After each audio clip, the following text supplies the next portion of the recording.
A 10-kiloton nuclear bomb detonates in the middle of New York City, one of the world's biggest pedestrian areas. The explosion generates a white flash brighter than the sun, momentarily blinding people for a 10-kilometer radius, as far away as New Jersey. A wave of scorching heat and a giant fireball as hot as the sun reduces everyone within 30 meters to dust. Only stark silhouettes can be seen on the floor. Nuclear photographs of what seconds ago were people. Horrifying. And this dreadful scenario is just the beginning. Today, we're mapping out a realistic simulation of a modern nuclear war. Oh my Lord! Which nation would strike first? How many billions of people would die? And what kind of society would emerge on the other side? Now, which nations would be able to bring the world to ashes?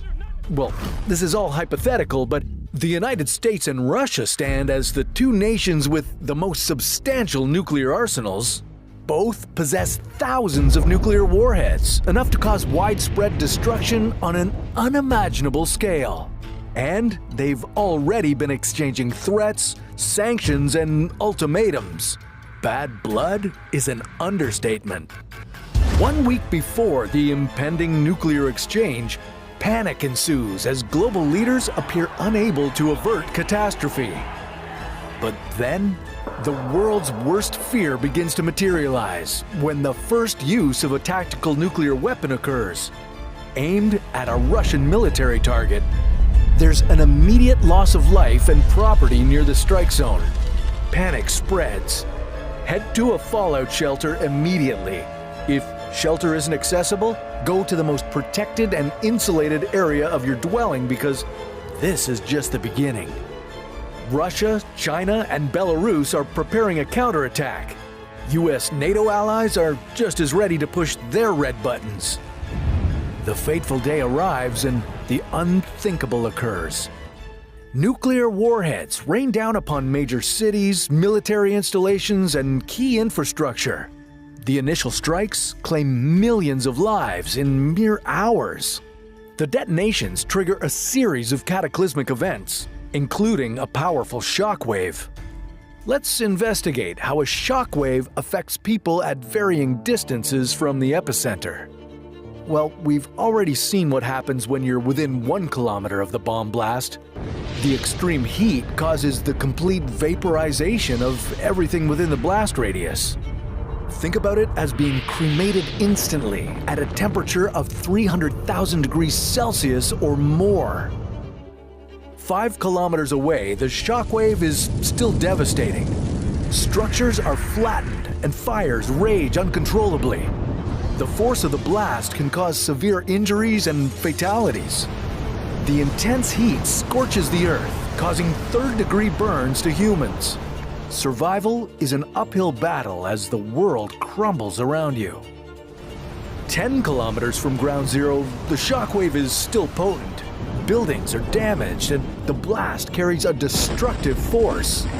At this distance, immediate danger lessens, but the impact is still deadly. The heat can still cause first and second-degree burns. At 20 kilometers away, the shockwave has lost most of its initial power, but it's still dangerous. Buildings will experience structural damage, and the risk of injury still remains. The heat, while less intense, will still ignite fires. Survival here is more feasible, but your challenges are far from over.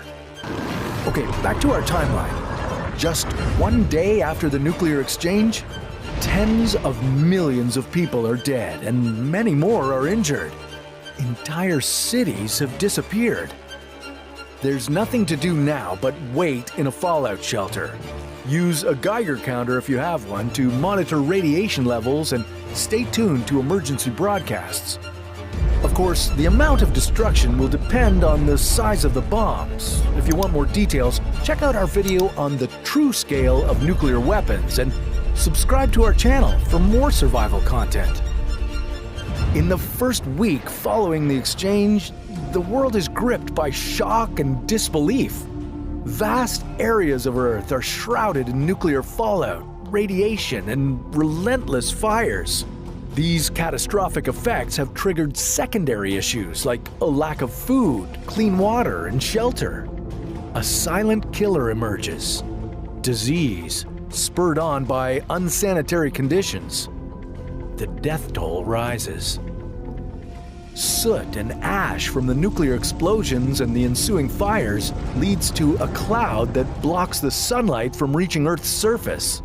This leads to a significant drop in temperature. The world is now plunged into a nuclear winter. The immediate consequences of this are felt with acute severity. Food and clean water become even more scarce. Communities huddle together in a desperate bid for warmth and sustenance.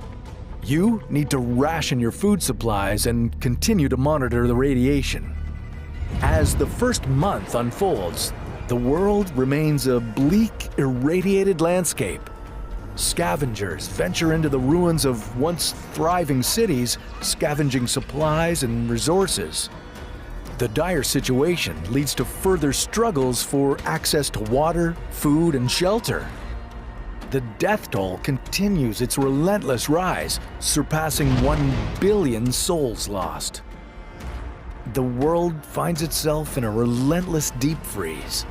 Survivors face an unyielding battle against extreme cold and dwindling supplies. As law and order break down, we'll need to form community alliances in order to provide mutual aid and protection of supplies. After the first year, makeshift governments begin to form, attempting to provide some semblance of stability. The death toll now? More than 3 billion. Society tries to come to terms with the reality of a world without modern conveniences, connectivity, or the comforting hum of technology. Renewable energy sources are explored to generate some meager warmth and limited electricity. Small communities continue trading resources and knowledge. Healthcare services tentatively begin to reemerge, and getting a basic education becomes crucial for a new generation. Try to be an active member of your community by teaching the youth, growing plants in vertical gardens, and participating in reconstruction projects. At the 5-year mark, the world has permanently changed. Surviving communities grow in size and number. Trade networks span larger areas, reconnecting isolated groups. Scientific collaboration aimed at solving the challenges of a post-apocalyptic world rekindles human hope. Traditional agriculture has evolved into controlled indoor farming, producing modest yields. Still, the death toll continues its relentless march, now surpassing 4 billion. And new local warlords are on the rise. Many species, including humans, still face the risk of extinction.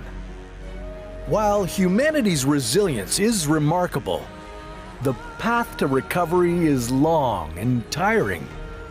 Let's hope this scenario remains firmly in the realm of fiction and that when the time comes, the world chooses peace over destruction. How do you think you'd fare in a nuclear apocalypse? Would you survive for 2 months? Well, we did, and we have the video to prove it. Right here on How to Survive.